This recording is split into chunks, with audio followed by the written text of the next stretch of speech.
जाफर इकबाल साहब ने, उनसे जानते हैं। आई थिंक कि वो ज़्यादा बेहतर बता सकेंगे कि उनके जो कायद आ रहे हैं क्या अदालतों का सामना करेंगे या उनके तशरीफ लाने से पहले ही रिलीफ मिल जाएगा, उन्हें अदालतों से क्लीन चिट मिल जाएगी। बहुत शुक्रिया चौधरी जाफर इकबाल साहब आपके वक्त का।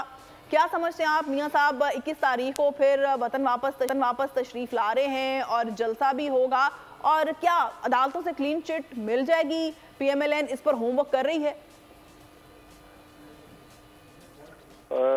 मुझे बतौर पाकिस्तानी बहुत शर्म से ये सारी चीज़ें सुनना भी और कहना भी, और बल्कि पाकिस्तानी भी और एक इंसान भी, कि मेरे मुल्क की अदालत हो, पार्लिमान हो, यहाँ का जो है वो कोई भी इदारा ले लें, वो सब के लिए एक मजाक बना हुआ है और मोम की नाक बना हुआ है, और उसको जिसका जी चाहता है वो वैसे इस्तेमाल करता है। परवेज मुशर्रफ साहब बड़े धूम धड़के से बावर्दी आए, अदालतों को रोंदा, जजेस को घसीटा, और मतलब क्या सके वकलात के ऊपर फास्फोरस बम और क्या नहीं किया।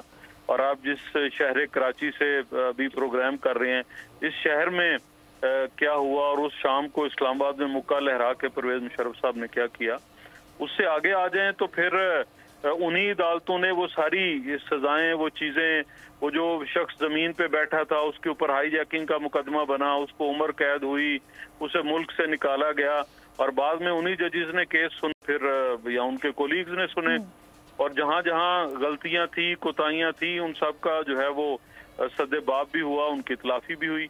और अभी के जो मियाँ नवाज शरीफ के खिलाफ मुकदमे हैं वो भी इसी तरह मुज़िका खेज हैं कि आपने बेटे की कंपनी से तनख्वाह लेनी थी, नहीं ली, लिहाजा आपको सजा दी जाती है। दूसरा ये कि आपने अकामा रखा हुआ है और हम इसलिए आप वज़ीर आज़म नहीं होंगे। और खुद सुप्रीम कोर्ट के जजेस, मैं रुकन कौमी असम्बली था, हम 3 साल तक दरख्वास्त करते रहे कि अपना स्टेटस भेजिए कि आप में से कौन कौन से असहाब हैं जिनके पास ड्यूल नेशनलिटी है। आज तक किसी ने जवाब देना मुनासिब नहीं समझा। इसी तरह जर्नैलों की सफ़ों से पूछें, ब्यूरोक्रेट से पूछें, कहीं से पूछें, वो सारे होंगे। तो मेरे लेकिन जाफर साहब, मियाँ साहब तो ये कह चुके हैं, बड़े मियाँ साहब तो कह चुके हैं कि उन्होंने अपना मामला अल्लाह पे छोड़ा है, उन्हें किसी इदारे से कोई इख्तलाफ या कोई शिकायत नहीं है। उनका कहना है कि मैं किसी किस्म का कोई बदला नहीं लेना चाहता। वो तो जमहूरियत की बात करें और अपना मामला उन्होंने अल्लाह पे छोड़ने की बात की। जी, मियाँ साहब ने एक तो उस वक्त कहा मैं अपना फैसला अल्लाह पे छोड़ता हूँ, जब वो बाहर निकले अदालत से और एक साफी ने सवाल किया, 2017 की बात है, तब ट्रायल हो रहा था। और अभी भी मियाँ नवाज शरीफ साहब अपना जाती मामला तो छोड़ सकते हैं और छोड़ना चाहिए भी।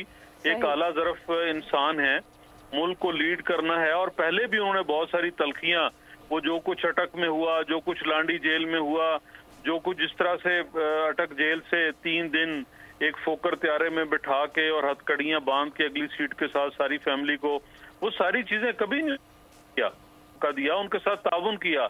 लेकिन फिर बहुत सारे अहबाब थे जिनको ये बात पसंद ना आई कि मुल्क के अंदर सियासी इस्तेहकाम भी हो गया, मुल्क के अंदर जो है वो मुआशी इस्तेहकाम भी हो गया, मुल्क के अंदर जो है वो पावर क्राइसिस जो है वो भी हल हो गया। तो फिर उन्होंने इसी तरह की कहानियां बनाई और चलाई, और फिर उस कायद को नाअहल किया, और फिर वो हुकूमत को के खिलाफ धरने करवाए, और फिर क्या कुछ नहीं किया। तो आज मियाँ नवाज शरीफ तो भले उन सबको माफ कर दे, लेकिन मैं और आप और बाकी ये कौम क्या माफ करेगी? और नहीं किया।